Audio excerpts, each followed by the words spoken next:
question for you today, right? Are you feeling beat down? Are you feeling like, hey, you're ready to throw in the towel? Like, hey, life's got you in a submission hold and you're ready to just tap out, right? Are you feeling like, man, it's just one thing after another, right? Each day you wake up, hey, you put out one fire just for another one to ignite itself. Is that you, right? Are you feeling like, hey, man, you've had it up to here and you're drowning in the waters of life? Is that how you feel today? Guys, I'm here to tell you that I know how that feels all too well of being a small business owner for the past 4 years, and I'm here to give you some insight into, hey, help you mentally work out of that place, right? In a time that is crazier than probably most of us have ever lived through, especially today, right? Man, we got the pandemic on one side and we got the presidential election on the other side, right? It's a country divided and chaos and everything in between. So it's understandable for some of us to feel like, hey, I've had it, right? I can't take anymore. I'm ready to just tap out and throw in the towel. But I'm gonna give you a quick story today to show you that even in the craziest of times, and actually in spite of the craziest times, that this is where you can be the most successful, right? You can be the most successful in the time of chaos like we're living today. And so what I want to remind you of is this story of, we have this young grandchild and his grandson. And the grandfather, right, he has this great farm, right? He has all these plants and vegetables that he grows, but this year's a little bit different. Right, this year's a little bit different. This grandfather, he wants to pick out some trees that he's never grown before, right? So he grabs his grandson, they go down to the local nursery, and they're looking at all the, different seedlings and, different plants that they can grow. And they finally decide on these, 2 different seeds that they're gonna plant, these 2 different trees. And when they get back to the grandfather's farm, the grandfather says, all right, we're gonna plant one of these trees inside my house, and then, hey, we're gonna plant one of these trees outside on my farm. But I got a question for you, young buck. Which tree is gonna grow the biggest? Right, so the grandson thinks about it for a little bit, and then he comes to his conclusion. He's like, I got it, grandfather. I know which tree is gonna grow the biggest. It's gonna be the one that's inside. And so the grandfather's like, hey, all right. That's a great answer. Why do you think the tree on the inside is gonna grow the biggest? And, the grandson's just like, well, hey, there's gonna be nothing to hold it back, right? There's gonna be no obstacles to hold this tree back. It doesn't have to deal with the hot or the cold or any storms or any droughts, right? It's gonna be basically uninhibited to grow. Whereas the guy outside, right, the tree outside, he's got a lot more obstacles to face. So there's no way he's gonna, grow to its fullest potential, right? So after that, hey, the grandson goes home, and for years, right, the grandfather, he nurtures and takes care of both plants the same way, right? Feeds them, waters them, hey, gives them the same amount of sunlight. And then finally, after 3 years, right, the grandson comes back over, and he's excited. And so is the grandfather, right? He's like, all right, are you ready to go see which tree has grown the biggest, the fastest?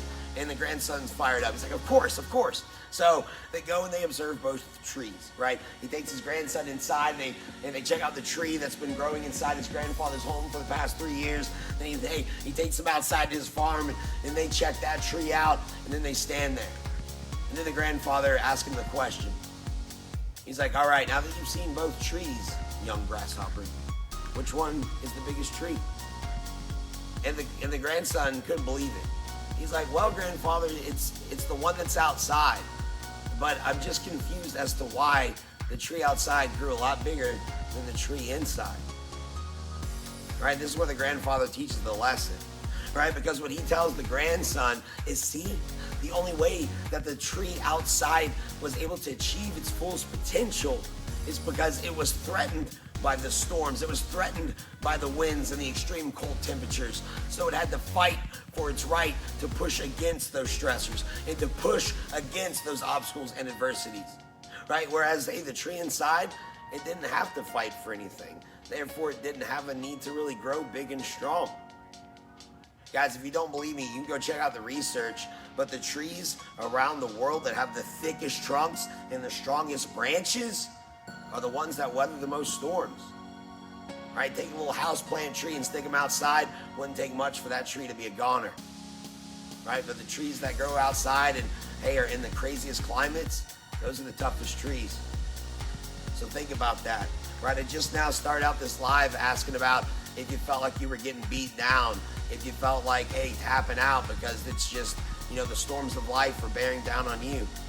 Hey, guess what? You're the tree that's outside, right? And the only way that you're going to achieve your fullest potential is actually with those struggles, right? So guys, right now, hey, would it be easier without pandemic and COVID? Yeah, right? I'm a small business owner. It's like the worst thing ever, but it's caused me and my business to be the strongest it's ever been. So hey, without COVID, my business wouldn't have gotten stronger, right? So I'm challenging you. What are you facing right now, right? How can you change the mindset from obstacle to opportunity, right? It's, hey, don't lighten up, tighten up on it, right? Like, is it a financial thing, right? Have you been furloughed? Then get a side hustle, get 2 side hustles, get 3 side hustles, right? Is it a relationship thing? Then figure out, hey, why are you having relationship issues, right? It's an opportunity to fix things, not to throw in the towel, right? I hope this gives you hope, guys, because guess what? Nobody's going to bail you out of your life, right? Nobody's going to bail my business out, right? Trump, Biden, whoever, nobody's saving this business. It's going to be my mindset, and then therefore my work ethic that flows from that mindset that will continue not to just survive, but thrive. Right? And so I'm challenging you, and I really hope for you at home that you find the truth in that story. Because right now, I know you're going through something. I know you are. That's why you're still watching. So that tells me is that you can learn from today's story, right? About, hey, holy crap, right? Coach is right? I got a lot of things that have been stressing me out and that have, really been making me think about throwing in the towel. But whoa, what if those things are actually the most important and greatest things in my life right now? Because they're making you grow, right? So guys, what I'll tell you right now, and this is what I'm gonna end with, is that if you cut corners and take the easy route enough, you're gonna be miserable, right? You're gonna be miserable, and maybe that's you right now, right? Maybe you took the easy way out, and that's why you have a job that you hate, right? But guys, you are never too old to pursue your passions, right? And Colonel Sanders taught us that at 71, pursuing his fried chicken recipe. So guys, I really, really hope that you understand now that seek the hard route, seek the hard path, and if you do the work, you'll get the results you're looking for. But guys, if you don't do the work, then you haven't earned the right to complain, right? That's how that works. So